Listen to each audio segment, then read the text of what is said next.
कृति का मतलब ये किसी की रचना है। जैसे हम कहते हैं ना, ये फलाने की कृति है, माने फलाने ने इसे रचा है, वैसे यह भी कृति है। और प्रा शब्द का अर्थ होता है प्रकृष्ट, माने यह किसी की प्रकृष्ट सुंदर रचना है।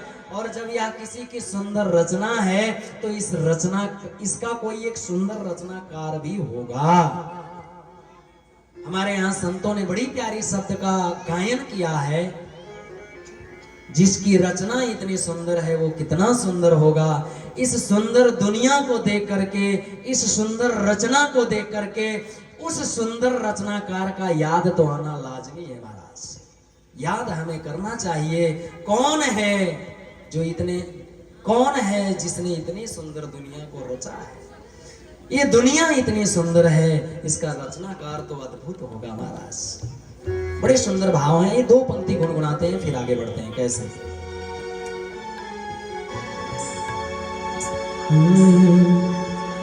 नाम तुम्हारा तारणहारा, कब तेरा दर्शन होगा। जिनकी प्रतिमा इतनी सुंदर, वो कितना सुंदर होगा, वो कितना सुंदर होगा। नाम है तेरा तारणहारा, कब तेरा दर्शन होगा। जिसकी रचना इतनी सुंदर है, वो कितना सुंदर होगा, वो कितना सुंदर होगा। ओ नाम है तेरा तारणहारा, कब तेरा दर्शन होगा। जिनकी रचना इतनी सुंदर, वो कितना सुंदर होगा, वो कितना सुंदर होगा। आप भी गुनगुनाते रहे ताली सेवा करते हुए। बोलिए बाल कृष्ण लाल की।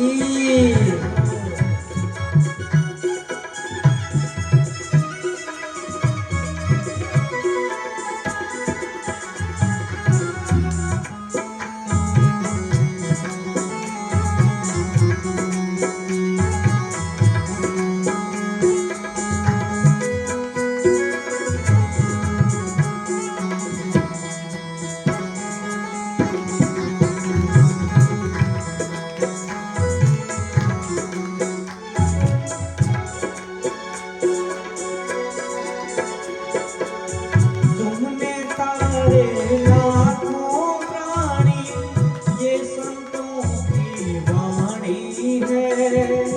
तुमने तारे लाखों प्राणी, ये संतों की वाणी है। तेरी छवि पे ओ मेरे भगवन, ये दुनिया दीवानी है।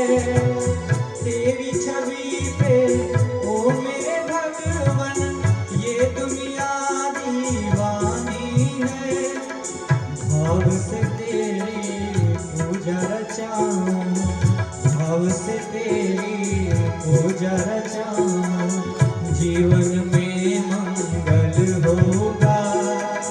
जिसकी रचना इतनी सुंदर, वो कितना सुंदर होगा, वो कितना सुंदर होगा। नाम तुम्हारा तारणहारा, कब तेरा दर्शन होगा। जिनकी रचना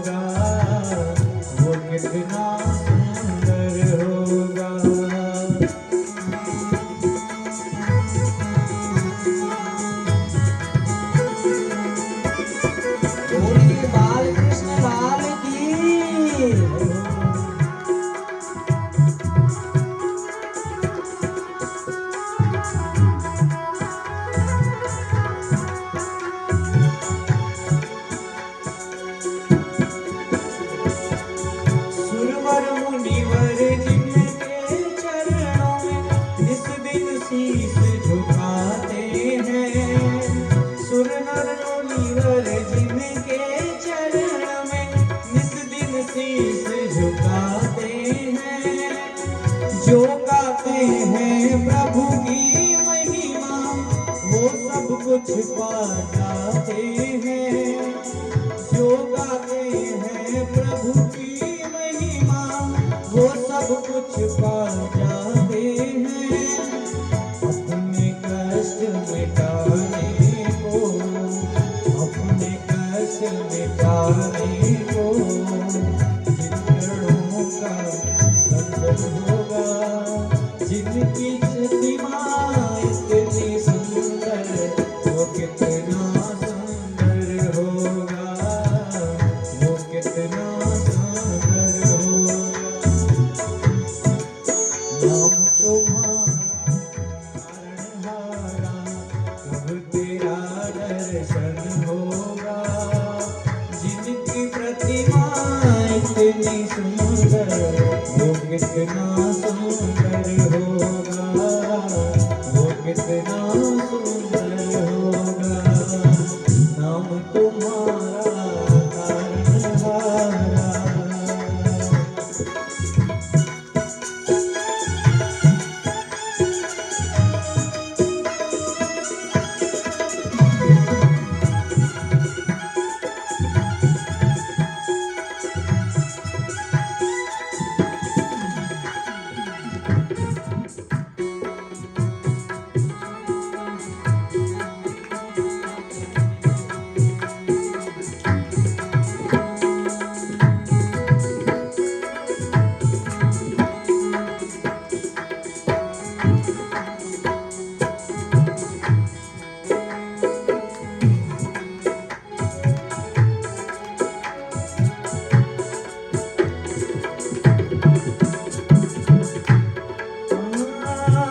मन की मुरादें लेकर स्वामी तेरे चरण में आया हूँ। मन की मुरादें लेकर स्वामी तेरे चरण में आया है। हम बालक तेरे चरणों के तेरे ही गुण गाए हैं। हम बालक तेरे चरणों के तेरे ही गुण गाए हैं।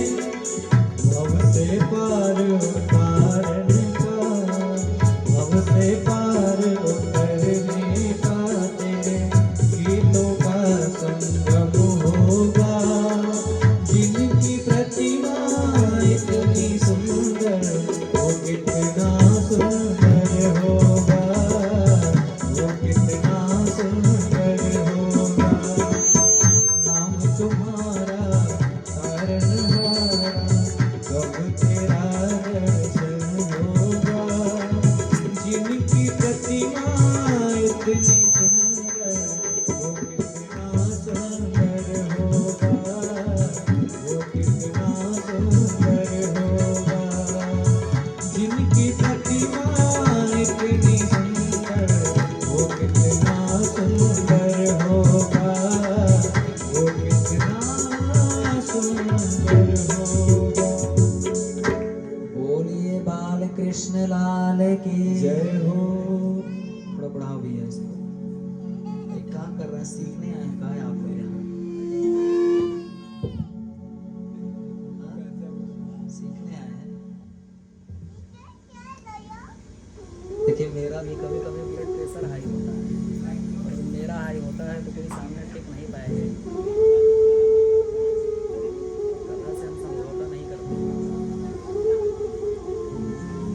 बोलिए बाल कृष्ण लाल की जय हो। हमने एक घटना सुना था, आप लोग भी सुने होंगे। एक नाई का बेटा था, तो नाई से कहा कि पिताजी आप मर जाएंगे तो मैं कैसे कमाऊंगा। बेटे ने कहा, पिता ने कहा कोई बात नहीं बेटा, तू भी दाढ़ी बनाना मैं बनाता हूँ। तो उसने कहा मैंने अभी तक सीखा नहीं है। तो नाई ने कहा कोई बात नहीं, सिखा दूंगा। एक सज्जन जी थे, ससुराल जाना था, उनको आए, बोले भाई साहब जल्दी से मेरी दाढ़ी बना दो, मुझे ससुराल जाना है। अब नाई ने कहा देखो इससे बढ़िया सीखने वाला ग्राहक नहीं मिल सकता। क्योंकि किसी और से कहेंगे तो मुझे लगता है वो कहेगा नहीं नहीं, हम नए नए व्यक्ति से नहीं दाढ़ी बनवाएंगे, शायद कट जाए। लेकिन इसको तो ससुराल जाना है, इमरजेंसी है इसके पास, भाई बिना दाढ़ी बनवाए ससुराल कैसे जाएगा।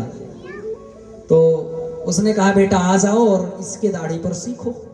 भाई नाई का बेटा दाढ़ी बनाना पत्थर पर थोड़ी ना सीखेगा, गाल पर ही सीखेगा। और उसके गाल पर सीखने लगा, पूरी गाल काट दिया। उसने कहा मुझे ससुराल जाना था। नाई ने कहा कोई बात नहीं, ससुराल ही जाना है, गाल कटे भी जा सकते हो।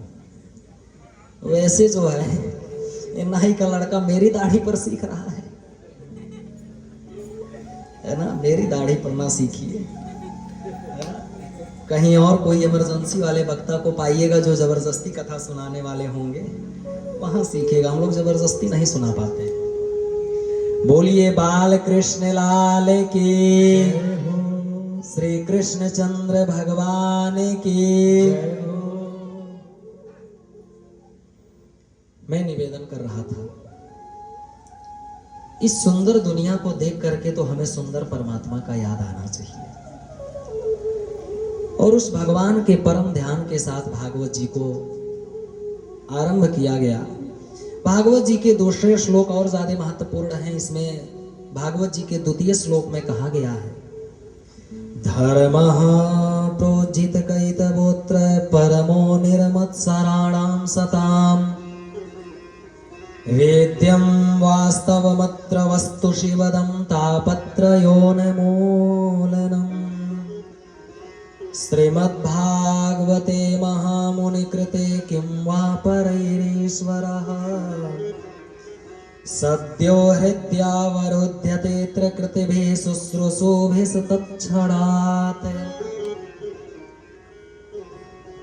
भागवत जी में पहले कहा गया धर्मो प्रोज्झित कैतवोत्र परमो निर्मत सराणाम सताम।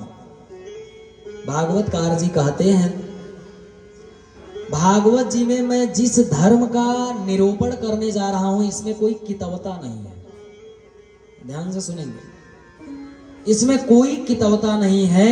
माने इस भागवत जी में जिस धर्म का वर्णन है उसमें कोई धूर्तता नहीं है। अच्छा, ये दावा यदि भागवतकार जी ने किया तो इसका मतलब यह है कि धर्म में भी धूर्तता होती है।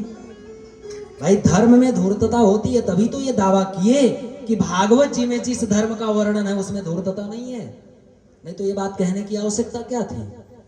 अच्छा, धर्म की धूर्तता क्या है? कहा धर्म की धूर्तता यह है जो हमें भगवान के बदले, भगवान के कथा के बदले, ईश्वर के बदले दुनिया के किसी और वस्तु की चाह बताए, यही धर्म की धूर्तता है। जिस धर्म को हम सुने, जिस धर्म को हम सुने और उस धर्म को सुनने के बाद वह धर्म हमें भगवान के बदले, ईश्वर के बदले, ठाकुर के बदले दुनिया का किसी और चीज को प्राप्त करने के लिए चाह बताए, वही धर्म की धूर्तता है। परम धर्म क्या है? परम धर्म तो यही है, परम धर्म तो यही कहता है कि हम उस परम प्रिय परमात्मा को पाए। और भागवत जी में परम धर्म का वर्णन है, माने इसमें कोई धूर्तता नहीं है, पहली बात। और दूसरी बात फिर यहां कहा गया भागवत जी के दूसरे श्लोक में अनुबंध चतुष्टय का निवेदन है। अनुबंध चतुष्टय क्या है? तो कहा देखो बिना अनुबंध चतुष्टय को हम किसी ग्रंथ को ग्रंथ नहीं कहा सकते। अब अनुबंध चतुष्टय बड़ी लंबी व्याख्या हो जाएगी, आप संक्षेप में सुने। 4 चीजों का जहां वर्णन हो उसे अनुबंध चतुष्टय कहा जाता है। क्या क्या? का पहला विषय, अधिकारी, संबंध और प्रयोजन, इसे अनुबंध चतुष्टय कहा जाता है। और भागवत जी में इन 4 चीजों पर विशेष विस्तार से व्याख्या है। भागवत जी का विषय क्या है? कहा भागवत जी का विषय है परम धर्म का निरूपण करना। भागवत जी के कथा को सुनने का अधिकारी कौन है? तो कहा निर्मत सराणाम सताम, माने जिसके अंदर से मात्सर्य निकल गया है। ध्यान से सुनेंगे, 2 शब्द है, मच्छर और मात्सर्य, और ये दोनों एक ही समान होते हैं, मच्छर भी मात्सर्य भी। हाँ, फर्क इतना है, मच्छर बाहर से काटता है, मात्सर्य अंदर से काटता है। अच्छा, मच्छर क्या करता है? कोई बहुत बढ़िया नींद में सो रहा हो तो जाकर उसको काटेगा, उसके नींद को खराब कर देगा। माने क्या? कोई यदि नींद में मगन होकर के सुख चैन ले रहा है तो मच्छर उसके सुख चैन को देख नहीं सकता महाराज, जा करके उसे काटेगा और उसके नींद को खराब कर देगा, है ना। अच्छा, एक बात और मैं बताऊं, दुनिया में मच्छर से बड़ा पैथोलॉजिस्ट भी कोई नहीं हो सकता है। हाँ, दुनिया के सबसे बड़े पैथोलॉजिस्ट मच्छर ही हैं महाराज। पैथोलॉजिस्टों को भी देखना पड़ता है नस कहाँ है, कहाँ निडिल डालें, कहाँ से हम खून निकालें। लेकिन मच्छर इतना बड़ा पैथोलॉजिस्ट है, उसे पता होता है हमें खून कहाँ मिलेगी, वो उसी जगह पर अपना निडिल डालता है। हाँ, उसे ढूंढने की आवश्यकता नहीं है। तो मच्छर बाहर से काटता है, लोगों के सुख चैन को देख नहीं सकता। उसी प्रकार मात्सर्य भी है, और मात्सर्य हृदय के अंदर रहता है, उस शरीर के अंदर रहता है। मात्सर्य का लक्षण क्या है? जिसके अंदर मात्सर्य हो उसका लक्षण क्या है? कहा, परोत उत्कर्ष को जो न सह पाए, आप समझ लें उसके अंदर मात्सर्य है। माने जो दूसरे के खुशी को, दूसरे के बढ़ोतरी को, दूसरे के अभिवर्धन को, माने जो दूसरे के खुशी को ना देख पाए, ना सह पाए, आप समझ लो उसके अंदर मात्सर्य है। और ऐसा व्यक्ति भागवत जी को सुनने का अधिकारी नहीं है। ध्यान से सुनिएगा, जिसके अंदर से मात्सर्य निकल जाए, भागवत कथा सुनने का अधिकारी वह व्यक्ति है। जो दूसरे से ईर्ष्या करता हो, जो दूसरे से द्वेष करता हो। आजकल तो ऐसे ऐसे लोग हैं महाराज, हमें एक घटना याद आ रही है। एक बार आचार्य जी के पास दो व्यक्ति आए, तो एक ने कहा, महाराज जी अब की बार मेरा, दोनों भट्टे के मालिक थे, तो एक ने कहा, महाराज जी अब की बार मेरा 1 लाख ज्यादा की फायदा हुई है हर वर्ष की अपेक्षा। तो महाराज जी ने कहा, तो एक बात बताओ, 1 लाख ज्यादा की फायदा हुई है तो तुम मुंह लटकाए क्यों बैठे हो? तो उसने कहा, महाराज जी मेरा मुंह इसलिए लटका है, बगल वाले भट्टे को 2 लाख फायदा हो गया है। माने मेरा 1 लाख ज्यादा फायदा हुई है तो हमें इस बात की खुशी नहीं है, बगल वाले को 2 लाख की फायदा हो गई, इस बात का दुख है। दुनिया में लोग अपने दुख से दुखी नहीं होते हैं, अपने सुख से सुखी नहीं होते हैं। बगल वाला सुखी कैसे है, इस दुख से दुखी होते हैं, और बगल वाला दुखी कैसे है, उसके दुख से लोग सुखी हो जाते हैं। अच्छा, मैं आपसे पूछूं, आप भोजन करके सोए, आपका पड़ोसी भूखे सोए, अच्छी बात है क्या? तो इसमें जलन तो नहीं करना चाहिए, इसमें क्या ईर्ष्या करना, वह भी खुशी से रहे। हम तो ये कहते हैं बगल वाले के पास 4 गाड़ियां रहें, कभी आपके घर पे भी आवश्यकता पड़ेगा तो वो सहयोग कर देगा। लेकिन महाराज ऐसा होना तो असंभव है, कहना सरल है ना। लेकिन प्रयास करना चाहिए ऐसा हमारे हृदय में रहे। हम किसी दूसरे के खुशी को देखकर जले ना, बल्कि और उत्साह वर्धन उसका करें। और आज तो ऐसा ही चल रहा है, कैसे दबा दें, लोग कमियां ढूंढते हैं, अच्छाइयां नहीं मिलती है, कमियां ढूंढते हैं लोग। हाँ, अच्छाई कितनी है ये उनको नजर नहीं आता है, कमी कहाँ कहाँ है। अच्छा, हम कहते हैं भाई साहब कमियां क्यों ढूंढते हो, दुनिया में कौन ऐसा है जिसके अंदर कमी नहीं है। खैर, अस्तु, हम लोग भागवत जी पर ध्यान दें। बोलिए बाल कृष्ण लाल की। मैं निवेदन कर रहा था, भागवत जी को सुनने का अधिकारी वह व्यक्ति है जो निर्मत सराणाम सताम, जिसके अंदर से मात्सर्य निकल गया हो, सच्चे अर्थों में श्रेष्ठ श्रोता वही भागवत जी का है। और इसके बाद में फिर बताया भागवत जी का संबंध क्या है। तो कहा भागवत जी का संबंध है वेद्यम वास्तव मत्र वस्तु शिवदम, माने भागवत जी में वास्तव वस्तु का वर्णन है। वास्तव क्या है?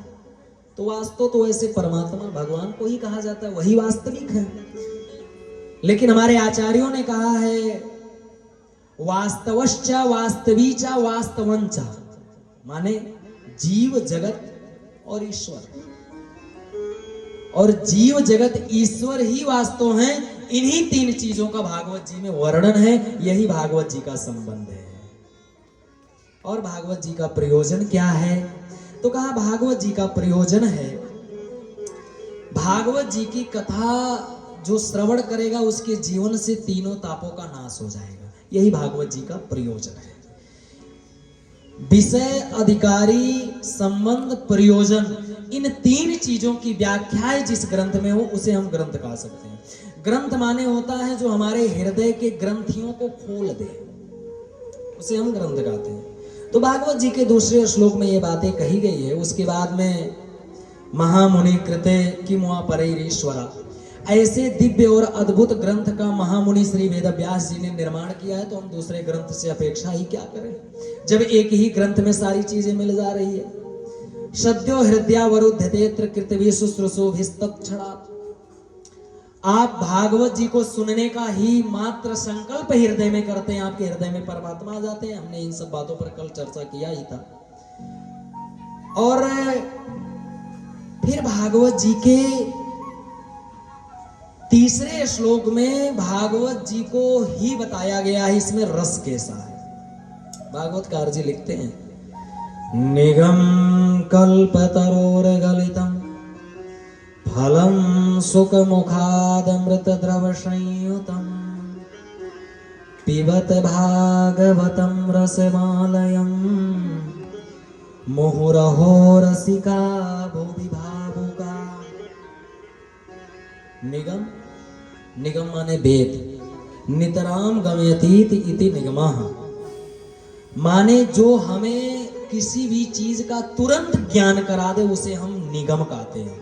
नितराम गमयतीत इति निगमः। निगम माने वेद, वेद को निगम कहा जाता है। निगम कल्पतरोः, ध्यान से सुनना, ये जो निगम है, जो वेद है, यह कल्प वृक्ष की तरह है।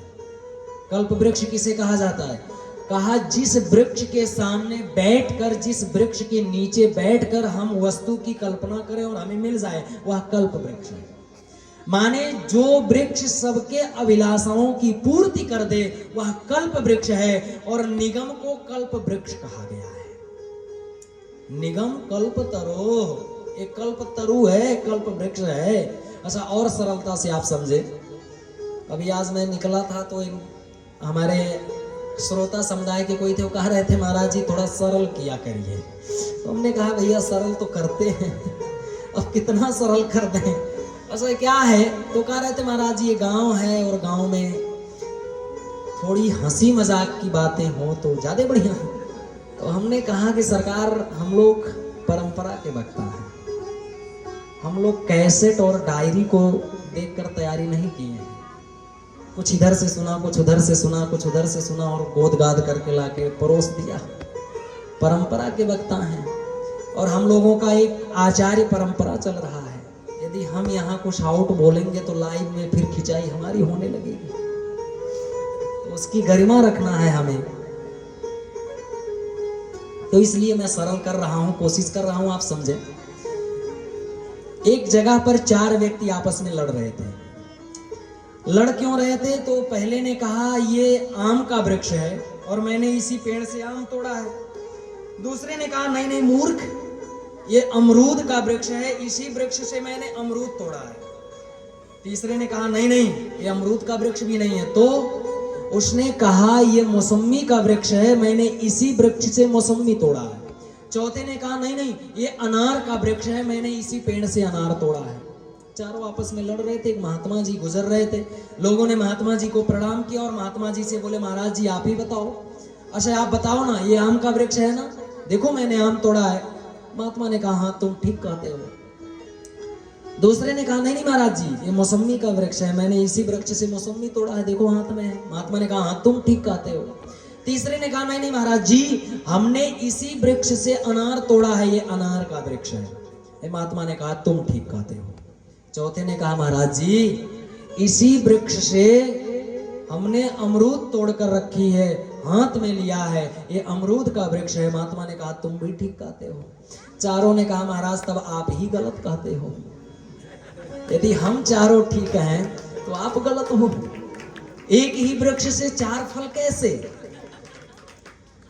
एक ही वृक्ष से चार फल कैसे आ सकते हैं? तो महात्मा ने कहा तुम भी गलत, तुम भी गलत, तुम भी गलत, तुम भी गलत, चारों को गलत कर दिया। चारों ने हाथ जोड़ करके कहा महाराज आप ही बता दो सही क्या है। महात्मा ने कहा प्यारे ये कल्प वृक्ष है, इसी वृक्ष का नाम तो कल्प वृक्ष है।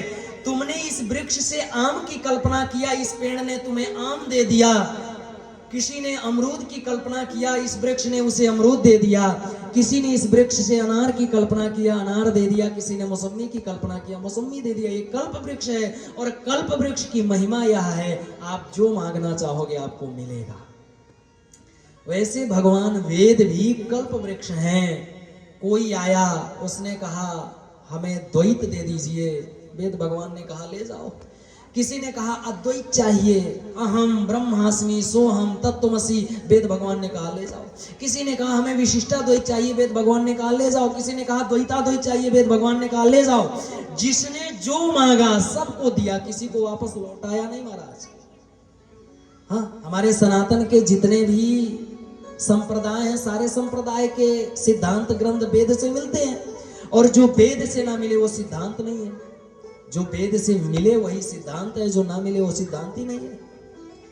वेद भगवान ने किसी को वापस नहीं लौटाया, सबको दिया। अच्छा, किसी ने कहा महाराज हमें मांगने नहीं आ रहा है, हे वेद भगवान आप अपने तरफ से हमें कुछ दे दो। तो वेद भगवान ने उसे एक निचोड़ कर पका हुआ फल दिया, निचोड़ कर एक पका हुआ फल दिया, और उसी फल का नाम है श्रीमद् भागवत महापुराण। ये वेद रूपी वृक्ष का फल है, ये वेद रूपी वृक्ष का फल है। और किसी ने लेने वाले ने कहा ठीक है महाराज लाओ इस फल को मैं खा लूं। दूसरे ने कहा नहीं नहीं प्यारे, इस फल को खाना नहीं है, फल को पीना है। पिबत भागवतम रसमालयम। तो किसी ने कहा महाराज फल को पिया जाता है, फल तो खाया जाता है। अच्छा, फल पिया जाता है कि खाया जाता है? पिया जाता है कि खाया जाता है? अच्छा देखिए, हमारे जब कोई कह रहा था कि महाराज जी थोड़ा सरल करिए, तो हमने कहा जो श्रोता हैं बड़े प्रबुद्ध हैं, सरल करने की आवश्यकता नहीं है, सरल करने की आवश्यकता नहीं है, सब एजुकेटेड लोग हैं। कितने सावधानी से उत्तर दे रहे हैं। ये नहीं कह रहे हैं खाया जाता है, या फिर ये नहीं कह रहे हैं पिया जाता है, दोनों किया जाता है, और सच में दोनों किया जाता है। अच्छा, जिस फल में छिलका हो, जिस फल में गुठली हो, उस फल को तो खाया जाएगा, चूसा जाएगा। और जिसमें से छिलका गुठली निकाल करके उसका रस बना दिया जाए, जैसे मैंगो है, मैंगो शेक बन जाए, आम रस बन जाए, तो उसे तो पिया जाएगा। और कितने सावधान श्रोता है, दोनों किया जाएगा। अच्छी बात है, दोनों किया जाता है। तो ऐसे भगवान वेद ने भी कहा प्यारे इस फल को खाना नहीं है, ये खाने वाला फल नहीं है। खाने वाला फल तो वह है जिसके अंदर छिलका और गुठली हो। इस फल से छिलका गुठली निकाल दिया गया है। पिबत भागवतम रसमालयम, इस फल को तो पीना है, पी जाओ। किसी ने कहा महाराज ठीक है पी तो जाऊंगा, लेकिन मेरा एक नियम है, मैं मीठे फल के रस को पीता हूं, और ये फल कहीं खट्टा हो गया तो मुंह खराब होने की संभावना है। अच्छा, किसी ने कहा महाराज, अच्छा मैं कहता हूं कोई अपने जीवन में नियम बना ले कि हम जब भी किसी फल को पिएंगे या खाएंगे तो मीठा ही फल खाएंगे, खट्टे फल को कभी मुख नहीं लगाएंगे।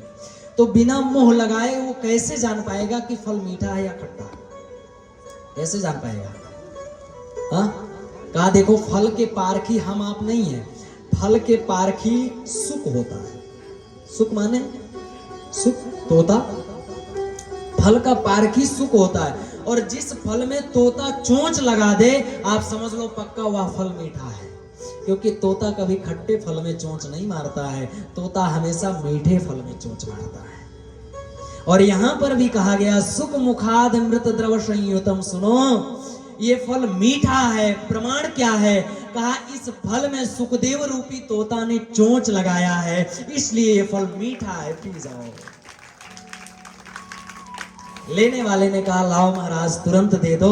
अभी इस फल को हाथ से पी जाते हैं, देने वाले ने कहा नहीं नहीं, हाथ से मत पीना, हाथ में अंगुलियों के बीच में कुछ छिद्र होते हैं और फल नीचे टपक कर गिर सकता है, इसमें कुछ फेंकने वाला नहीं है, इसे हाथ से मत पियो, कान से पी जाओ। अच्छा, भगवान ने हमारे सर के नीचे कितना सुंदर कान का दोना बनाया है, ऐसा दोना बनाया है कि एक भी बूंद नीचे नहीं आ सकता महाराज, एक कान से पीने वाली है।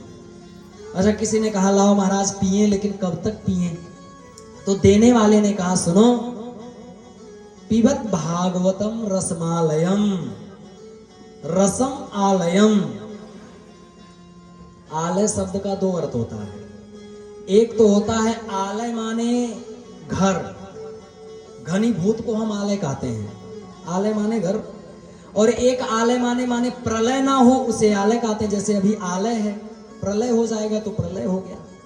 तो देने वाले ने कहा प्यारे, इस भागवत रूपी कथा को तब तक पीना जब तक तुम्हारे जीवन का लय ना हो जाए, जब तक प्रलय ना हो जाए, आलय पर्यंत तक भागवत कथा को पीते रहो।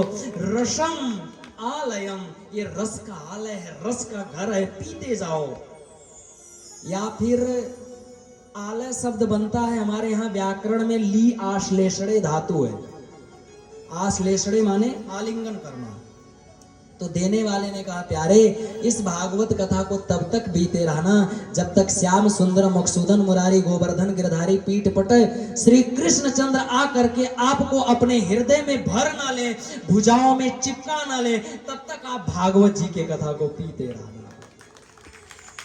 ये भागवत जी की कथा है, पीबत भागवतम रसमालयम, मुहुरहो रसिका भुवि भावुका। दो लोगों को आहूत किया। अच्छा, पीने के लिए किसे बुलाया? कोई भी आए पिए?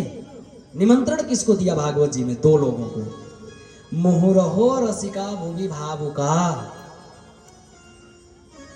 रसिकों को बुलाया और भावुकों को बुलाया। अच्छा, रसिकों को क्यों बुलाया? कहा जो रसिक होगा वो रस की कद्र करेगा। जैसे किसी को प्यास लगा हो और आप पानी उसे पिलाएं तो जैसे आप देंगे वो पीने लगेगा, और जिसको प्यास ना लगा हो उसे आप पानी दे तो वो कहेगा गिलासा साफ है कि नहीं, पानी अच्छी है कि नहीं, आरओ का है कि नहीं, कोई कचरा तो नहीं है इसमें, कहाँ से लाए हो, क्यों पिला रहे हो। पानी तो बाद में पिएगा, इतने प्रश्न कर देगा आप खुद प्यास जाएंगे, है ना। और जो प्यासा होगा उसे जैसे पकड़ाओगे तुरंत पी जाएगा महाराज। इसीलिए कहा रसिक जन आओ, ये भागवत रूपी प्याला लाया हो और तुम रस की कद्र करना जानते हो, तुम्हारे लिए भागवत रस है, पी जाओ। और दूसरा निमंत्रण दिया भावुक जनों को। एक बात ध्यान से सुनेंगे, भागवत कथा श्रवण करने के लिए अंदर इमोशंस का होना जरूरी है। यदि आपके अंदर फीलिंग्स नहीं है, आपके अंदर इमोशंस नहीं है, आपके अंदर भाव नहीं है, तो आप भागवत जी की कथा को सुन नहीं सकते। भगवान की कथा सुनने के लिए आपके अंदर भाव होना चाहिए, आपकी आंखों में आंसू आ जाएं, आपके रोम रोम खड़े हो जाएं, आपका हृदय भर जाए, आप समझ लो सच्चे अर्थों में आप कथा आपके अंदर जा रही है। भावुक जनों को बुलाया, अरे रसिको, अरे भावुको आओ, मुहुरहो रसिका भुवि भावुका। सुनो, एक बार नहीं बार बार पीते रहो, मुहुरहो माने बारंबार पियो, रसिको भावुको आओ। निगम कल्पतरोर गलितम फलम सुख मुखाद मृत द्रव संयुतम पिबत भागवतम रसमालयम मुहुरहो रसिका भुवि भावुका। अरे रसिक, अरे भावुक आओ, भागवत जी की कथा आपके लिए है, आकर के पियो, छक कर पियो। और महाराज ये रस अतिशय पवित्र पावन है, अवसर मिले तो हमें छक करके पीते रहना चाहिए। अब इसके बाद भागवत जी की ये तीसरा श्लोक था, और मुझे लग रहा है यदि इस परंपरा से मैं कथा कहूंगा तो भागवत जी में कितने श्लोक हैं? कितने हैं? 18,000 श्लोक हैं। और 3 श्लोकों की व्याख्या में इतना समय लगा, तो 18,000 में तो मुझे लग रहा है शायद इस जन्म में हो ही नहीं पाएगा, है ना। तो हालांकि ये भागवत जी के आरंभ के 3 श्लोक बड़े महत्वपूर्ण हैं। कहा है आचार्यों ने, भागवत जी के प्रथम श्लोक में बताया गया है कि श्री कृष्ण का हम ज्ञान करें। हमने बताया ना, भगवान कैसे हैं, कैसे दुनिया बनाते हैं, कैसे दुनिया के रूप में बनते हैं, माने हम भगवान के बारे में ज्ञान करें। दूसरे में बताया गया है श्री कृष्ण का ही ध्यान करें, भागवत जी से ही हम प्रयोजन रखें कि मुआ पर ही ईश्वरा। दूसरे ग्रंथ से क्या प्रयोजन है, क्योंकि भागवत में ही श्री कृष्ण समाहित हैं। तो दूसरे में बताया हम श्री कृष्ण का ध्यान करें, और श्री कृष्ण रस स्वरूप है। भगवान वेद कहते हैं रसो वैसा, वह ईश्वर रस स्वरूप है। माने क्या, हम श्री कृष्ण का ज्ञान करें, श्री कृष्ण का ध्यान करें और श्री कृष्ण का ही पान करें। ये बातें बताई गई। और आचार्यों ने कहा है, देखो भागवत जी के मुख्य रूप से 3 वक्ता प्रतिपाद्य होते हैं। पहले वक्ता भागवत जी के प्रतिपाद्य होते हैं श्री वेद व्यास जी, दूसरे होते हैं श्री सुखदेव जी, और तीसरे सूत जी के माध्यम से कथा चलती है। तो क्रमशः इन तीनों श्लोकों में तीनों वक्ताओं ने अपना अपना मंगलाचरण किया है। पहला श्लोक वेद व्यास जी का मंगलाचरण है, दूसरा श्लोक श्री सुखदेव जी का मंगलाचरण है। इसलिए दूसरे श्लोक में श्रीमद् भागवते महामुनि कृते, माने महामुनि वेद व्यास जी का स्मरण भी किया, उनके गुरु वही हैं। और तीसरे श्लोक में सुख मुखाद कह करके श्री सूत जी ने सुखदेव जी का स्मरण किया है। तो क्रमशः इन तीनों श्लोकों में 3 बातें बताई गई है। पहला श्लोक ज्ञान धारा का मंगलाचरण है, दूसरा श्लोक सिद्धांत धारा का मंगलाचरण है, और तीसरा श्लोक भक्ति धारा का मंगलाचरण है। क्रमशः इन तीनों में श्री कृष्ण ही गेय हैं, श्री कृष्ण ही ध्येय हैं, श्री कृष्ण ही पेय हैं। माने श्री कृष्ण का ध्यान करें, उन्हीं का ज्ञान करें, उन्हीं का पान करें। इन बातों को समझाते हुए कथा को आगे बढ़ाया गया है। और मैं कहता हूं, देखो भागवत जी की कथा तो सागर है, अरड़ो है। और मैंने पहले ही कहा, यदि ताल तलैया हो, कोई समुद्र हो, कोई स्विमिंग पूल आदि हो, तो हम तैर कर पार करें। समुद्र को, सागर को तैर कर पार नहीं किया जा सकता है। समुद्र के पार तो तभी जाया जा सकता है जब ईश्वर की कृपा हो जाए। हम पहले भी कहे थे, भागवत जी की कथा कहने में कोई वक्ता समर्थ हो, ऐसा नहीं है। भागवत जी की कथा कोई कहता नहीं है, बल्कि उससे कहलवाया जाता है। और मेरे जीवन का तो अनुभव है, सच भी है। यदि मैं पढ़कर वक्ता बना होता तो अब तक इतनी उम्र में पढ़ कितना लेता, यही सबसे बड़ा प्रमाण है। मैं पढ़कर वक्ता नहीं बना हूं, मुझे पढ़ा दिया गया है, और इसमें मेरा कोई योगदान नहीं है। भगवान की कृपा है कि मैं वक्ता बनकर बैठ जाता हूं, आप लोग सुनने लगते हैं।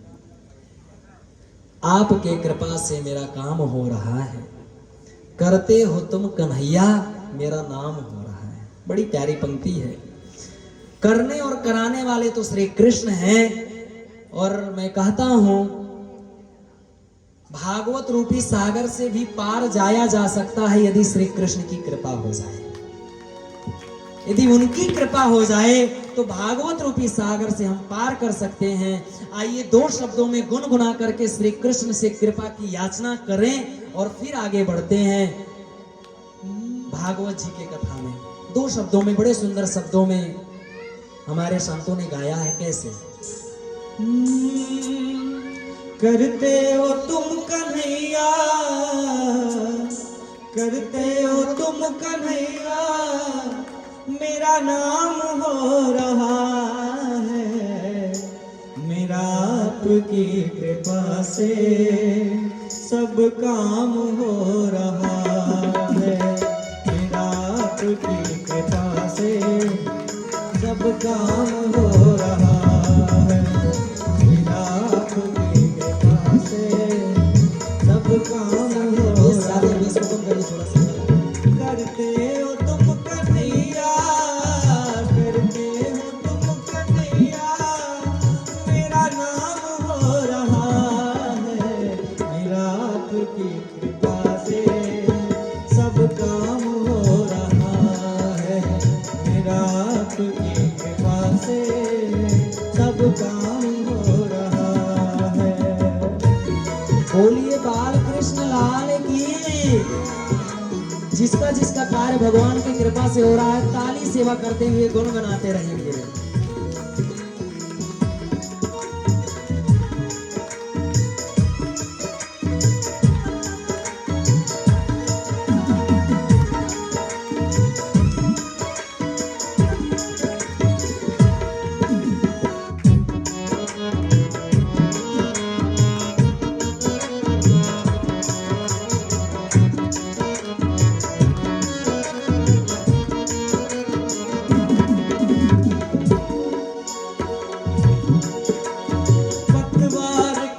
बिना ही मेरी नाव चल रही है, पतवार के बिना ही मेरी नाव चल रही है, बिन मांगे है कन्हैया मंजिल भी मिल रही है, हैरान है जमाना मंजिल भी मिल रही है, कन्हैया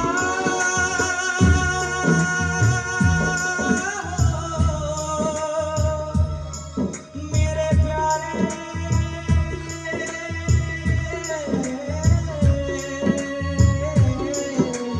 पतवार के बिना ही मेरी नाव चल रही है, हैरान है जमाना मंजिल भी मिल रही है,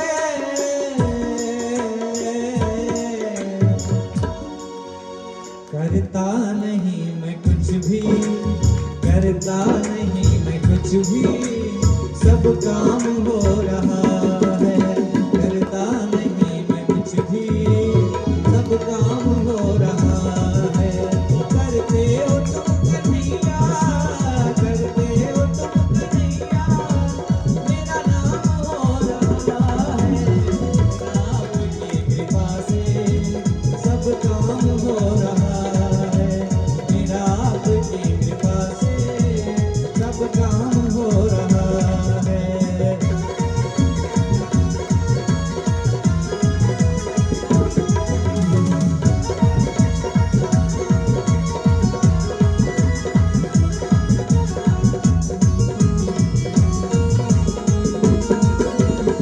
बोलिए बालकृष्ण लाल की।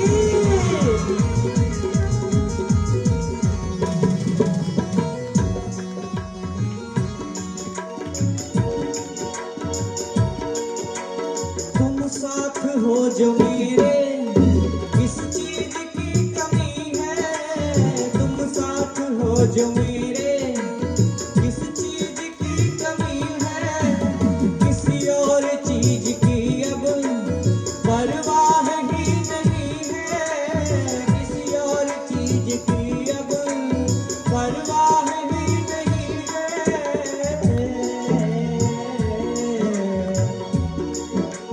तेरे साथ से गुलाम बुल कन्हैया, तेरे साथ से गुलाम बुल गुलबाब हो रहा है, तेरे साथ से गुलाम बुल गुलबाब हो रहा है, करते हो तुम कन्हैया, करते हो तुम कन्हैया, मेरा नाम हो रहा है, मेरा आपकी कृपा से सब काम हो रहा है, मेरा आपकी कृपा से सब काम हो रहा है।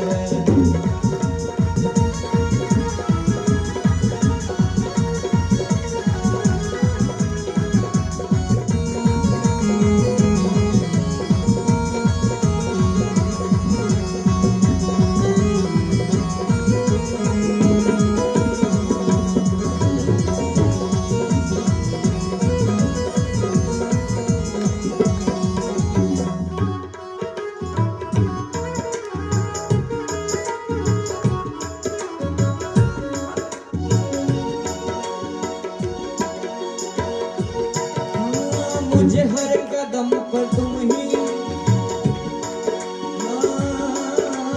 मुझे हर कदम कदम पर तुमने दिया सहारा, मुझे हर कदम कदम पर तुमने दिया सहारा, मेरी जिंदगी बदल दी तूने करके एक इशारा, मेरी जिंदगी बदल दी तूने करके एक इशारा, कन्हैया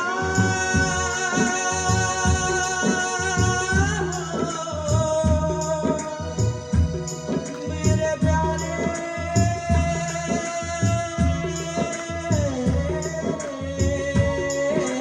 मेरी जिंदगी बदल दी, मेरी जिंदगी बदल दी करके तूने इशारा। एक बात बताएं, जब हम आप लोग दुनिया का होकर जीते हैं ना, हम जब दुनिया के जितने करीब जाते हैं दुनिया हमसे उतना दूर भगती है। हम कहते हैं जब ये दिल दुनिया का था तो दुश्मन हजारे बन गए। जब ये दिल दुनिया का था तो दुश्मन हजारे बन गए, और जब से ये दिल मैंने तुमको दिया हर दिल के प्यारे बन गए। एक बात और है, दुनिया में आप किसी का भी पागल बने तो आपको उसका पागल बनने के बदले में कुछ मिल नहीं सकता। किसी के पीछे आप भगें,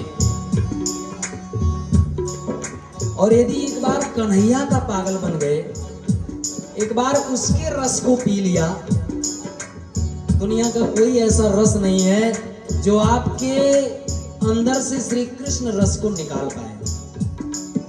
अच्छा, हम रस तो कई कई प्रकार के पीते हैं, लेकिन श्री कृष्ण रस को पीना नहीं चाहते हैं। अच्छा, यहाँ इतने सारे लोग बैठे हैं, कितने लोग पीते हैं? जरा हाथ ऊपर कर देना, पीने वाले हाथ ऊपर करें। अच्छा, हमने भी किया है, सरकार का है, शर्मा रहे हैं। पीते हैं तो करिए, हम भी पीते हैं, सुबह शाम पीते हैं, शरेआम पीते हैं, खुलेआम पीते हैं। प्यारे, मैं शराब की बात नहीं कर रहा हूँ, मैं तो श्री कृष्ण के नाम की बात कर रहा हूँ। शराब ना पीने का शौक है ना पिलाने का शौक है। शराब ना पीने का शौक है ना पिलाने का शौक है।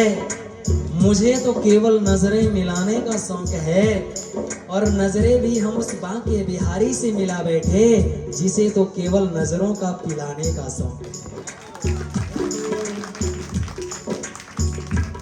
बाकी ये दुनिया तो पागल खाना है, लेकिन दुनिया में किसी का पागल बनेंगे कुछ हासिल नहीं होगा, और श्री कृष्ण का पागल बनेंगे तो बहुत कुछ हासिल करेंगे। ये दुनिया पागल खाना है, ये दुनिया पागल खाना है।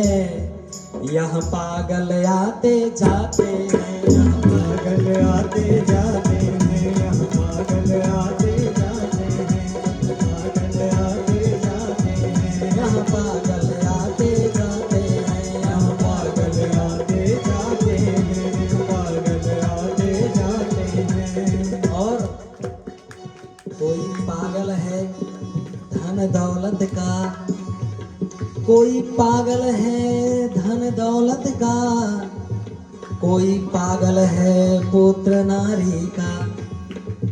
पूरे पूरे हाथ ऊपर कर लीजिए, पूरे पूरे हाथ ऊपर कर लीजिए। कोई पागल है धन दौलत का, कोई पागल है पुत्र नारी का। सच्चा पागल वो है, सच्चा पागल वो है जो पागल बांके बिहारी का।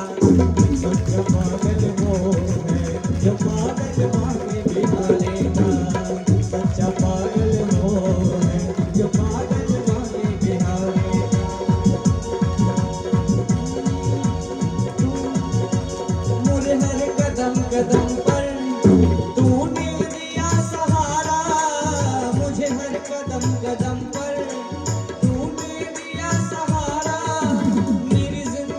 बदल दी तूने करके एक इशारा, मेरी जिंदगी बदल दी तूने करके एक इशारा।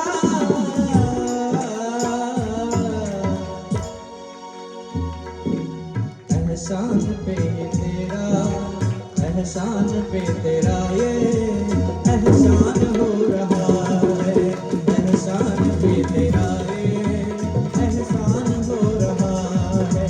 करते हो तुम कन्हैया, करते हो तुम कन्हैया, मेरा नाम हो रहा है। मेरा आपकी कृपा से सब काम हो रहा है, मेरा आपकी कृपा से सब काम हो रहा है, मेरा आपकी कृपा से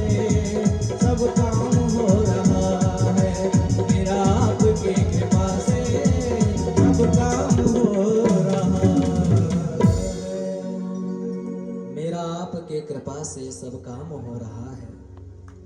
करते हो तुम कन्हैया मेरा नाम हो रहा है। करते तो भगवान ही है। मैं निवेदन कर रहा था भागवत जी के इन तीनों श्लोकों के बाद आज शौनक आदि ऋषियों ने श्री सूत जी से मुख्यतः 6 प्रश्न किए हैं। 6 प्रश्न हैं। किम श्रेयः शास्त्र सारा कह स्वावतार प्रयोजनम, किम कर्म केवतारश्च धर्मः कम शरणं गतः। सूत जी से पूछा है ऋषियों ने, महात्मन आप बताएं किम श्रेयः, दुनिया में श्रेयस्कर क्या है।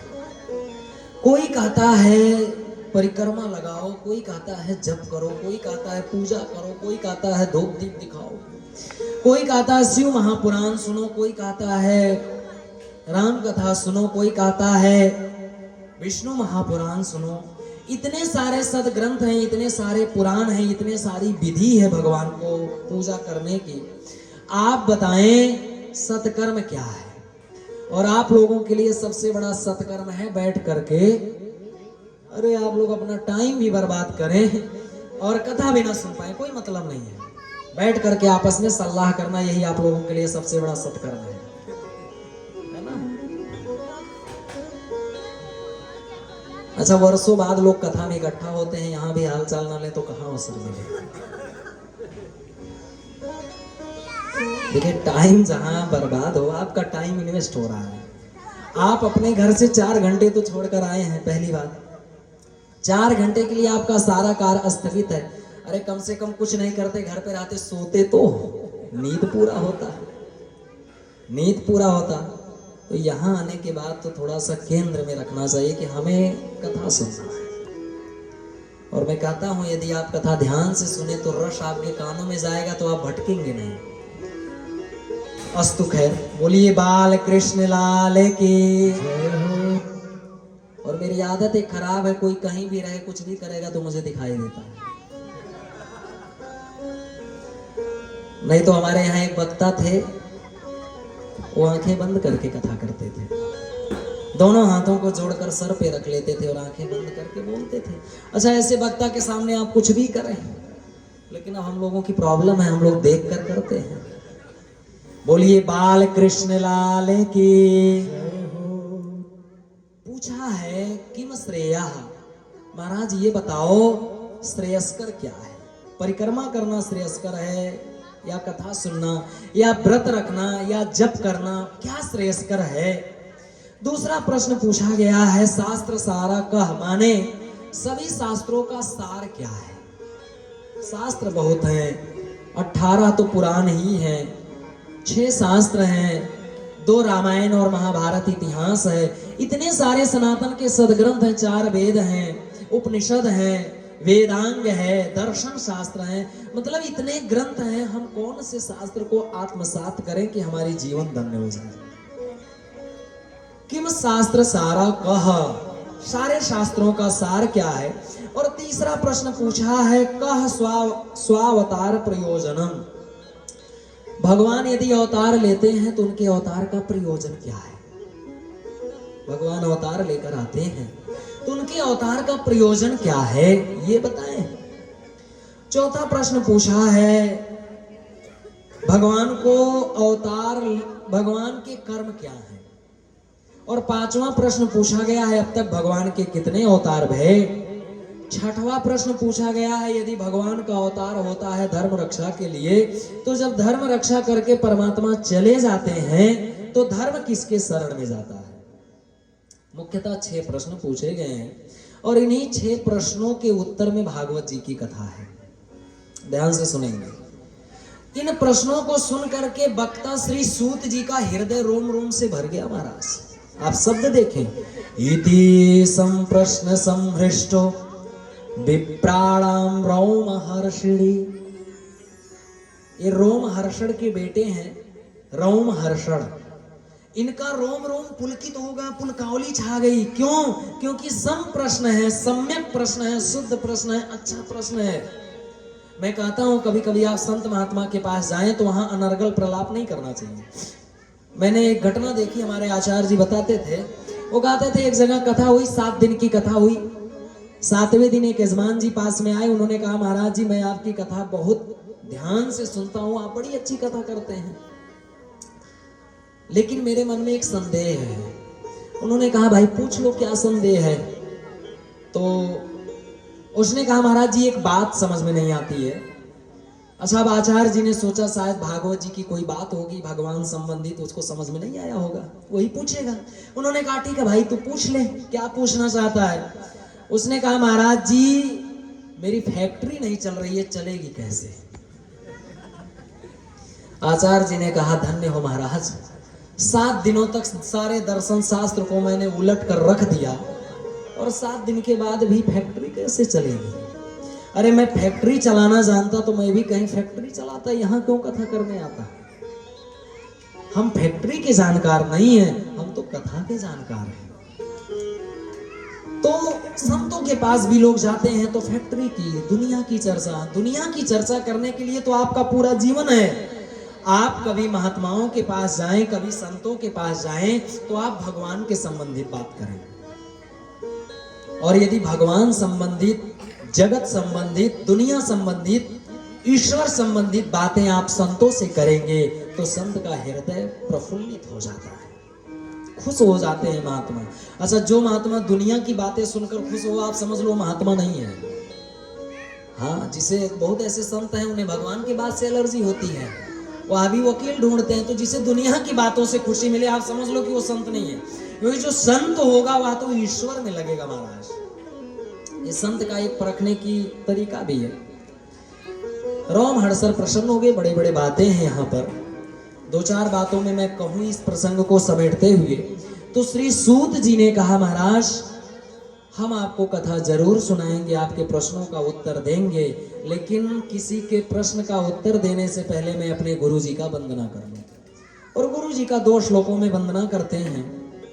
यम प्रव्रजन्तमनुपेतमपेत कृत्यम द्वैपायनो विरह कातरया जुहाव पुत्रेति तन्मयतया तरवोभिनेदुस्तम् पुत्रेति तन्मयतया तरवोभिनेदुस्तम् सर्वभूत हृदयं मुनिमानतोऽस्मि। विषय का श्लोक की तो बहुत लंबी व्याख्या है, लेकिन 2-4 बातों में आप समझें। श्री सूत जी कहते हैं मैं अपने गुरु जी का वंदना करता हूं। मेरे गुरु जी श्री सुखदेव जी हैं। कैसे हैं वो?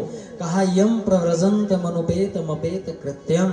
अनुपेत अपेत कृत्यम माने जो जन्म लेते ही प्रव्रज्या ग्रहण करके वन की तरफ चले गए, जंगल की तरफ चले गए, भगवान को पाने के लिए गिरी कंदराओं में चले गए, ऐसे हमारे सदगुरुदेव जी हैं, उनका मैं वंदना करता हूं।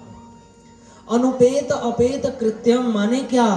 कहा जिनका कोई कृत्य नहीं हुआ था, जिसका कोई कर्म नहीं हुआ था। सुखदेव जी की जो घटना कथा आती है, अब अगली बार मैंने बताया था सुखदेव जी के जन्म की कथा, तो अब की बार मैं उस पर ध्यान नहीं दूंगा, क्योंकि मैं अगली बार जो कथा कहा हूं उसको अब की बार बिल्कुल छोड़ रहा हूं। नई नई चीजों को हमें सुनना चाहिए। अच्छा, लोग कह रहे हैं महाराज जी वो कथा नहीं। यदि वही कथा बार बार सुनना है तो कोई बात नहीं, हम ही कहे थे वो भी, और हम ही ये भी कहा देंगे। पर फर्क इतना है, यहाँ के श्रोताओं ने मुझे सुना है, और भागवत सागर है, कभी दूसरे किनारे से लोटा जल निकालें, कभी दूसरे से निकालें। एक ही बार से बार बार निकालेंगे तो पेट भरने लगेगा, बगल बगल से निकालेंगे नई नई चीजों को तो पेट नहीं भरेगा, है ना। तो अगली बार मैंने कहा था, आमांतर ग्रंथों में कथा आती है, कौशिकी संगीता आदि में लिखा है, किशोरी राधिका जी ने सुख पाली थी, और वही सुख आकर के अरड़ी देवी श्री वेद व्यास जी के गर्भ में आया है। अच्छा, मैं कहता हूं सामान्य बेटा तो 9 महीने मां के गर्भ में रहता है, सुखदेव जी 9 महीने नहीं, 1 साल नहीं, 2 साल नहीं, पूरे 12 वर्ष तक मां के गर्भ में रहे महाराज। क्यों? बाहर ही नहीं आ रहे थे, बाहर बैठे उनकी माँ अरड़ी देवी कहती, बेटा बाहर आ जाओ लाल। अरे मेरे कष्ट की बात छोड़ो, तुम्हें कष्ट हो रहा होगा, बाहर आ जाओ। पिताजी कहते, बेटा 12 वर्ष हो गए, गर्भ में बड़ी पीड़ा होती है, बाहर आ जाओ, बाहर आओ। सुखदेव जी कहते हैं, नहीं नहीं बाहर नहीं आऊंगा, यदि मैं बाहर आऊंगा तो बाहर भगवान की माया रहती है और मुझे जकड़ लेगी। ध्यान से सुनिएगा, जल जब तक आकाश में होता है स्वच्छ होता है, और वही जल जब आकाश से नीचे गिरता है तो दुनिया की पृथ्वी की धूल मिट्टी उसे जकड़ कर मैला कर देती है। वैसे यह जीव भी जब तक मां के गर्भ में होता है इसे ज्ञान होता है, और जब मां के गर्भ से बाहर आता है, अच्छा मां के गर्भ में होता है तो इसे ज्ञान रहता है हम भगवान के हैं, और ये प्रार्थना करता है मैं बाहर जाऊंगा, इतना भगवान का भजन करूंगा, अगली बार मुझे मोक्ष मिल जाए। पर जैसे बाहर आता है तो जैसे आकाश के जल को धूल मिट्टी जकड़ कर गंदा कर देती है, भूमि परत भा डाबर पानी, जीवी जीव ही माया लपटानी, वैसे यह जीव जब मां के गर्भ से बाहर आता है तो दुनिया की माया इसे लपेट लेती है। अच्छा बेटा जब पैदा होता है तो कोहा कोहा करके रोता है। कोहा, कोहम संस्कृत का शब्द है कोहम। कोहम माने कौन हूं, कोहम कोहम माने कि मैं कौन हूं। तो कोई आता है अले अले तू मेरा बेटा है, कोई आता है तू मेरा भाई है, तू मेरा भतीजा है। सारे लोग यही कहकर उस बेटे को फंसा लेते हैं। कोई नहीं कहता है तू भगवान का है, कोई नहीं कहता है महाराज। लोग यही कहते हैं तू मेरा है, तू मेरा भाई है, मेरा भतीजा है, मेरा ये है वो है, फंसा कर रख लेते हैं। एक बार यदि कह दो कि तू भगवान का है, एक बार तो ये भी बताओ उसे। और यह मूर्ख जीव भी मां के गर्भ से बाहर आता है, जब लोग कह देते हैं तू मेरा बेटा है, मेरा भाई है, यह मूर्ख जीव भी पूरा जीवन किसी का भाई, किसी का पति, किसी का बाप, किसी का बेटा बनकर रह जाता है। यह भी जीवन में एक भी बार नहीं कहता प्रभु मैं आपका हूं। भगवान कहते हैं अरे नमक हराम, एक बार तो कह कि तू मेरा है, एक बार कह देगा कि मैं आपका हूं, मैं तेरा कल्याण कर दूंगा। सकृदेव प्रपन्नाय तवास्मीति च याचते अभयम सर्वभूतेभ्यो ददाम्ये तद्व्रतम मम। महर्षि वाल्मीकि जी ने लिखा है वाल्मीकि रामायण में, भगवान कहते हैं सकृदेव प्रपन्नाय, तू एक बार कह दे तवास्मीति मैं आपका हूं। करो तुम मोबाइल चलाते हो, पहली बात हमारे कोई मोबाइल चलाते हैं भी लोग। बोलिए बाल कृष्ण लाल की सकृदेव प्रपन्नाय, सकृदेव प्रपन्नाय तवास्मीति च याचते अभयम सर्वभूतेभ्यो ददाम्ये तद्व्रतम। भगवान कहते हैं एक बार तू कह दे तवास्मीति मैं आपका हूं, तवास्मीति मैं आपका हूं, मैं तुझे अपना लूंगा। श्री रामचरितमानस में, श्री रामचरितमानस में गोस्वामी जी ने लिखा है निर्मल मन जन सो मोहि पावा, मोहि कपट छल छिद्र न भावा। भगवान कहते हैं निर्मल मन होकर के एक बार मेरे शरण में आ जाओ, अपना लूंगा। गए शरण प्रभु राखिए सब अपराध विसाय। एक बार जाओ तो चरणों में, एक बार शरणों में जाओ तो महाराज कितना भी अपराध कर दो। एक कथा महर्षि वाल्मीकि जी लिखते हैं वाल्मीकि रामायण में, एक बार एक पेड़ पर एक कबूतर बैठा था। बड़ी प्यारी कथा है, 2 पंक्ति में है, सुन लें। एक पेड़ पर एक कबूतर बैठा था और उसकी कबूतरी माने उसकी पत्नी भी उसी पेड़ पर रहती थी। एक बहेलिया आया, और ये कथा वाल्मीकि रामायण में राम जी बंदरों को सुनाते हैं। कब? जब विभीषण जी आते हैं, बंदर कहते हैं ये लंका से आया है, विपक्ष पार्टी का है, इसको बंदी बना लो। तो राम जी कहते हैं बंदरों कैसे इसको बंदी बना लूं, ये शरण में आया है, सुनो। मैं तुम्हें कथा सुना रहा हूं। उस कबूतर और कबूतरी दोनों एक ही पेड़ पर रहते थे। एक बहेलिया आया, उस दुष्ट ने कबूतरी को मार दिया। तेज से बारिश होने लगी, बहेलिया कांपने लगा। कुछ लकड़ियां इकट्ठा किया, उसने सोचा इस कबूतरी को भूंज कर खा जाऊं तो शायद कुछ शरीर में ताकत आएगी। और लकड़ी इकट्ठा करके जला करके कबूतरी को उसी पेड़ के नीचे भूंजने लगा। पेड़ पर बैठा कबूतर सोच रहा है, ये बहेलिया मेरी पत्नी के शरीर से कितना मांस पाएगा, थोड़ा सा पाएगा, इसका पेट नहीं भरेगा। और आज के दिन यह बहेलिया मेरे शरण में है क्योंकि मेरे पेड़ के नीचे है। यदि ये भूखा सो जाएगा तो मुझे पाप लगेगा। और आपको पता है उस कबूतर ने क्या किया? जलती हुई आग में कबूतर कूद करके प्राण दे दिया। तुम पत्नी की ही मांस ना खाओ, मेरा भी खा लो, तुम भूखे ना सो। महाराज राम जी कहते हैं, प्यारे बंदरों, एक कबूतर एक बहेलिए को यदि शरण में आने के बाद उसे खिलाकर सुलाना चाहता है तो मैं तो ईश्वर हूं, मेरे शरण में कोई लंका से आया है तो क्या हुआ, उसे तो अपनाना मेरा धर्म है। गए शरण प्रभु राखिए सब अपराध विचार। अरे एक बार तो कह दो प्रभु मैं आपका हूं, भगवान अपना लेंगे, ये समझ लेना। महाराज सुखदेव जी गर्भ से बाहर नहीं आ रहे थे। वेदव्यास जी ने कहा, माइक सेट नहीं है। सुखदेव जी बाहर नहीं आ रहे थे। उन्होंने कहा, थोड़ा सा बढ़ा करके और थोड़ा सा बेस कम करके ट्रेवलर दीजिए।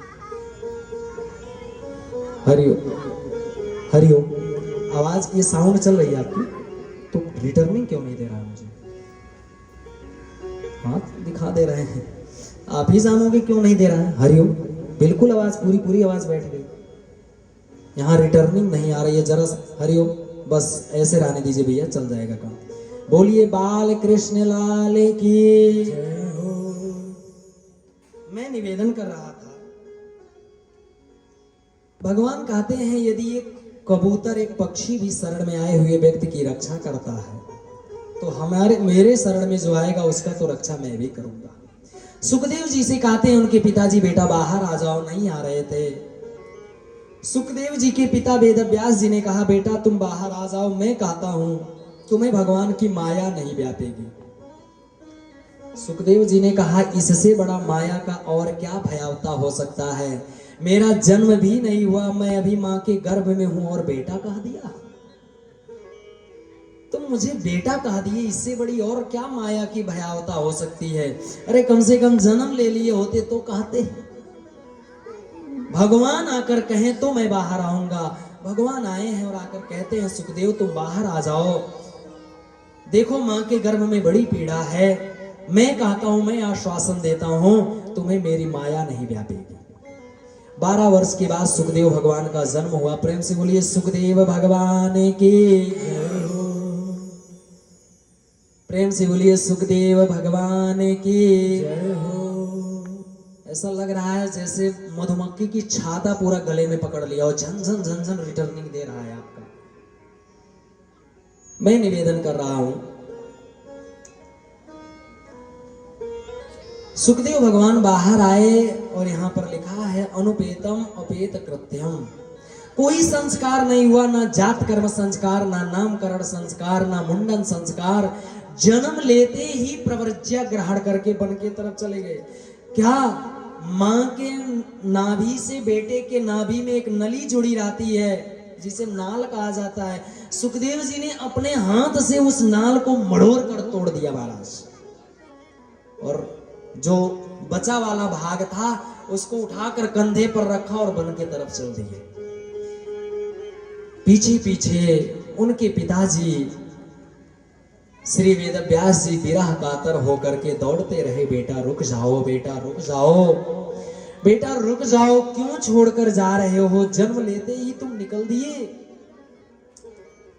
लेकिन सच्चे अर्थों में जिसको माया नहीं व्यापेगी वह रुकेगा कैसे। विरह कातर याजु हाव, पीछे से रो रहे थे। आत्मा वही जाए थे पुत्रा, बाप तो रोएगा ही, क्योंकि बाप का आत्मा ही बेटे के रूप में जन्म लेता है। पीछे पीछे से रो रहे थे, बेटा रुक जाओ, बेटा रुक जाओ। कोई फर्क नहीं पड़ा, चले गए उनके तरफ से, बल्कि वृक्षों ने आवाज दिया। वृक्षों ने कहा, वेद व्यास जी क्यों बेटे के पीछे हो करके रो रहे हो? सुनो, आप तो महात्मा हो और महात्माओं का जीवन तो परमार्थ के लिए होता है। हम वृक्षों को देखो, हम वृक्ष फल देते हैं और फल हमारे बेटे हैं, लेकिन हम किसी को रोकते हैं क्या फल तोड़ने से? कभी नहीं रोकते। नदी कभी अपने जल का संचयन नहीं करती है, जो मर्जी हो भर कर ले जाओ।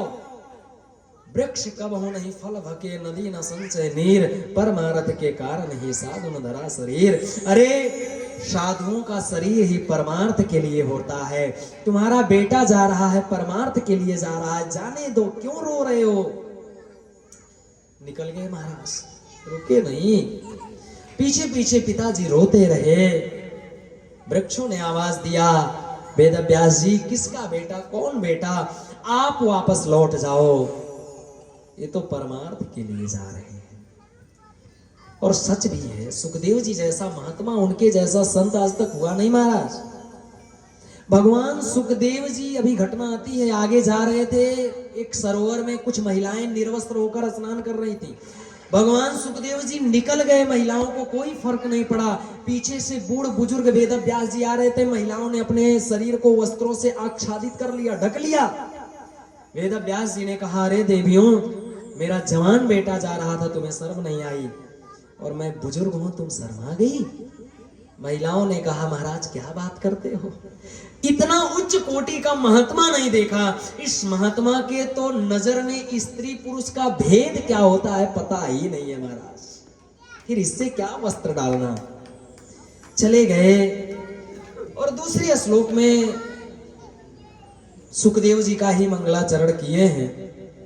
गुरुम मुनि नाम या स्वानुभाव अखिल श्रुति सारमेकम मध्यात्म दीप मति तितीर्षताम जगोन्ध्यम। दूसरे श्लोक में मंगलाचरण करते हैं, मैं उनका वंदना करता हूं, ऐसे हैं हमारे गुरुदेव भगवान सुखदेव जी।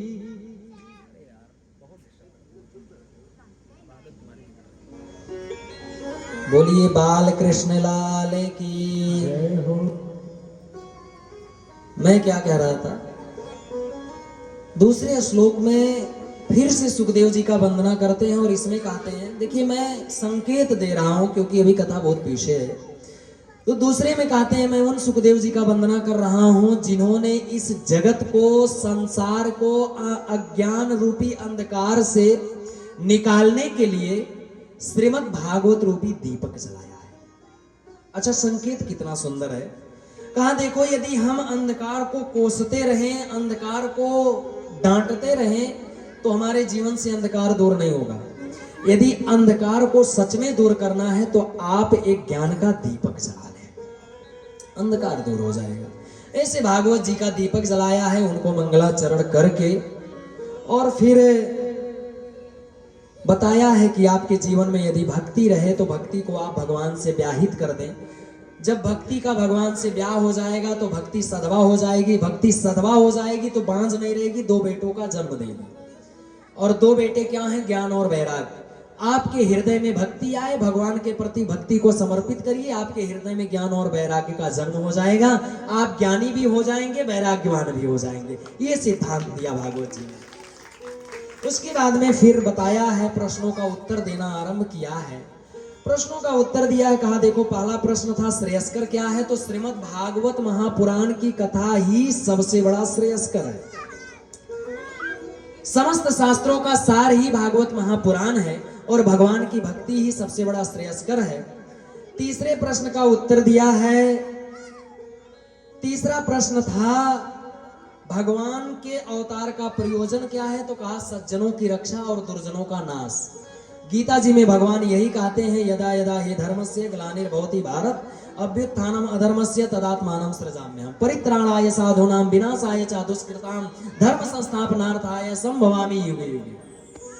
माने क्या, जब जब धर्म की हानि होती है, जब जब अधार्मिक लोग बढ़ जाते हैं, भगवान अवतार लेकर आते हैं, अधार्मिकों की गला काटते हैं और धार्मिकों का सम्मान देते हैं।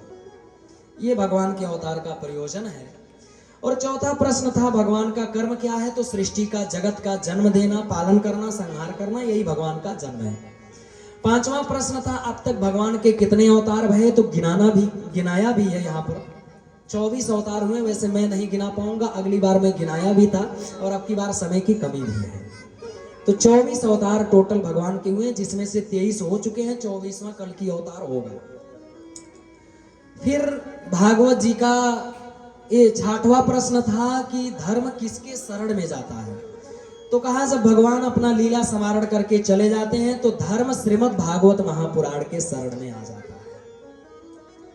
इसके बाद में सूत जी कहते हैं, देखो ऋषियों, अब मैं आपको भागवत जी की कथा सुनाऊंगा जो मैंने अपने गुरुदेव श्री सुखदेव जी के द्वारा सुना है, उसका मैं निवेदन करने जा रहा हूं। वक्ता के तरफ से एक ही निवेदन है, आप बैठ करके ध्यान से सुनेंगे। और अब यहां से कथानक स्टार्ट हो रहा है। कथानक स्टार्ट माने अब वक्ता का परिचय दे देंगे। द्वापरे समनो प्राप्ते तृतीये युग पर्याये जातहं पराशरोद्योगी वासव्याम कलया हरे।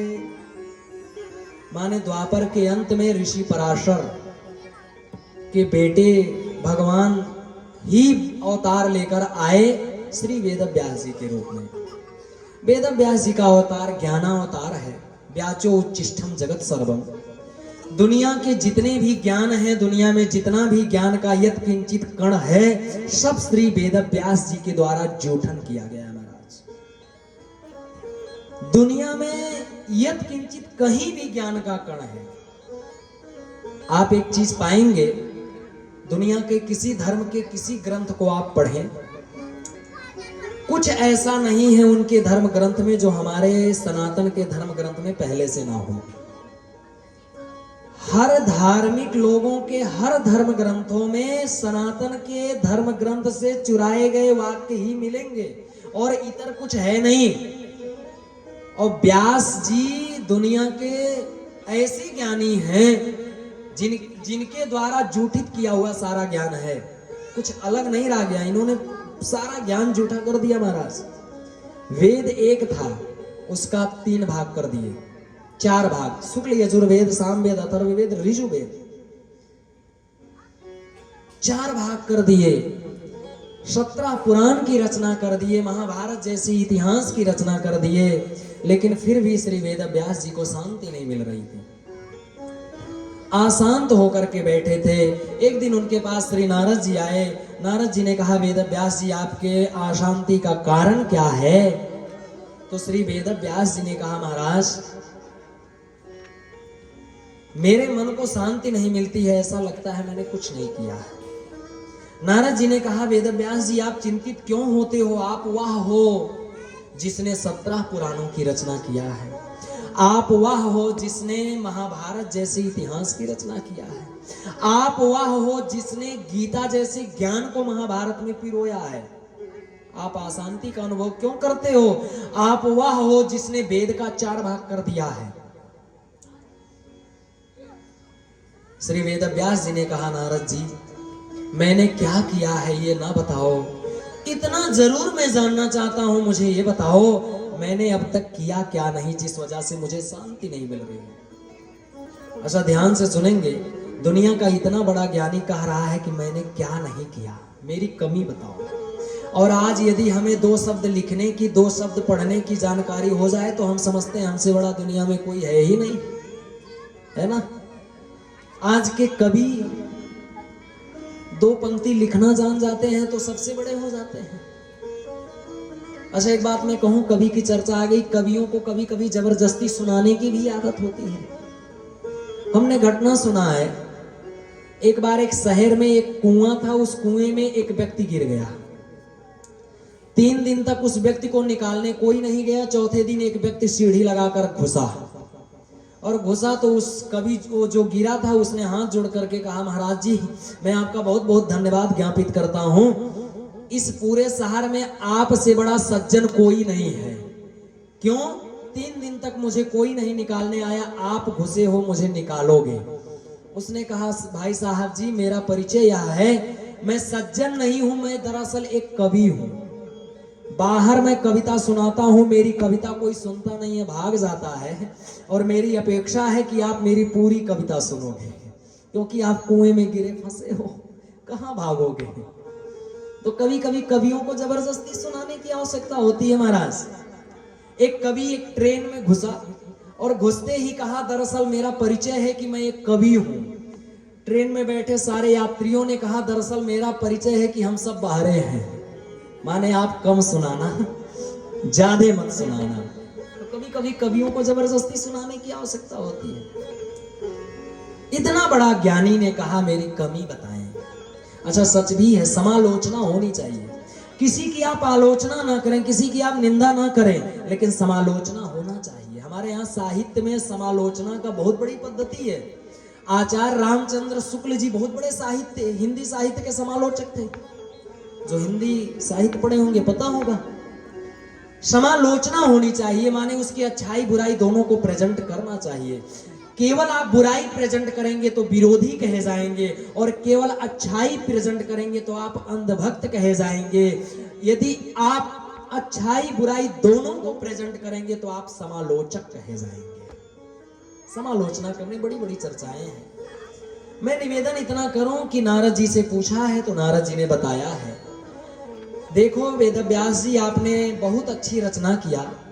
आपने 17 पुराण रच दिया, महाभारत जैसे इतिहास की रचना किया, जिसमें गीता जैसा ज्ञान पिरो दिया। लेकिन सच तो यह है कि आपने झूम कर भगवान श्री कृष्ण के चरित्रों का गायन नहीं किया। आपने कभी भक्ति का व्याख्यान नहीं किया। आप मेरी बात मानो, आप भक्ति का व्याख्यान कर दो, आप भक्त के चरित्र को गायन कर दो, आप श्री कृष्ण के भक्ति को लिख दो, आपके मन को शांति मिल जाएगी। और नारद जी ने फिर अपने पूर्व जन्म की कथा बताई है। देखो भक्ति का प्रभाव क्या होता है। भक्ति का प्रभाव यह था, मैं पूर्व जन्म में एक दासी का बेटा था, आप लोगों ने कथा सुना है, मैं उसके विस्तार में नहीं जाऊंगा। मैं पूर्व जन्म में दासी का बेटा था। मेरी माँ ब्राह्मणों के यहाँ दासी का काम करती थी। एक बार मेरे यहाँ संत चातुर्मास करने आए, मैं उन संतों की सेवा करता था। संतों के सेवा का प्रभाव यह हुआ, मेरे अंदर भक्ति का जागरण हुआ। अच्छा, नारद जी कहते हैं एक दिन मैंने संतों की जूठन प्रसाद पाली थी, और उस जूठन प्रसाद ने वेदव्यास जी मेरे जीवन बदल दिया। ये कैसे हो सकता है? किसी की जूठा आप खा लें और आपका जीवन बदल जाएगा? हमें तो नहीं लगता हो पाएगा। क्या ऐसा जूठन खाने से जीवन बदलता है? मैंने एक घटना सुना था। एक दादी जी थी, उनको टीबी का रोग हो गया था। तो जब वो भोजन करने बैठती थी तो उनका नाती था, वो जिद करता था मैं दादी के थाली में भोजन करूंगा। दादी जी ने कहा बेटा तू मेरे थाली में भोजन न कर, क्योंकि मेरे पास टीबी जैसी संक्रामक बीमारी है, और तू मेरे थाली में भोजन करेगा तो तुझे भी टीबी हो जाएगी। समझ गए आप? उसी प्रकार संतों के पास भी कुछ संक्रामक बीमारियां होती हैं। वह संक्रामक बीमारी है भगवान की कथा सुनने का, भगवान के नाम जप का, भगवान के पूजा का, भगवान के पाठ का। अच्छा एक बात और ध्यान देना, संतों की जूठा खाना, माने पहले देख लेना वो संत है खाने लायक कि नहीं। अरे सुन करके किसी का भी खा लीजिए। आजकल बड़ा ऐसे ऐसे संत चलते हैं जिनकी कपड़े खाली संत तक होती हैं, लंबे चौड़े अच्छे अच्छे टीका लगा लेते हैं। तो संतों का तो आजकल भरमार है। हालांकि उन सब चीजों पर क्या विचार करना, आप खुद बुद्धिमान हैं। ये बात जो कही गई है ये संत के लिए कही गई है, जो वास्तविक संत है। तो संतों के पास इन सब बीमारी संक्रामक बीमारी होती है, और जो संतों की जूठन खाएगा उसके अंदर भी कथा सुनने नाम जाप करने का बीमारी लग जाएगी, उसका जीवन संवर जाएगा। ये बातें बताई गई है। नारद जी कहते हैं उस महात्माओं की जूठा ने मेरे जीवन को बदल दिया, और मेरा जीवन इतना बदला कि देखो अगला जन्म हुआ तो मैं ब्रह्मा जी के गोद से उत्पन्न हुआ। गोद का मतलब कहा मैं ब्रह्मा जी का लाडला बेटा। गोद अतिशय प्रेम का द्योतक है। गोद माने अतिशय प्रेम, वत्साल्य का द्योतक है। मतलब क्या, मैं ब्रह्मा जी के गोद से उत्पन्न हुआ, उनका अतिशय लाडला बेटा बना और भगवान के पास गया। भगवान ने मुझे, लोग देते हैं ना अपने बर्थडे आदि पर गिफ्ट, है ना, देते हैं बर्थडे आदि पर गिफ्ट वगैरह। वैसे नारद जी का भी जन्म हुआ। जब वो भगवान लक्ष्मी नारायण का दर्शन करने गए तो भगवान ने बीड़ा प्रेजेंट कर दिया नारद जी को, और नारद जी उस बीड़ा को लेकर के वहीं झंकृत किए, गान करने लगे। तब से आज तक नारद जी भगवान के नामों का जाप करते हुए दुनिया में विचरण करते हैं। नारद जी ने कहा, देखो वेदव्यास जी, भक्ति का चमत्कार यह है, मैं दासी का बेटा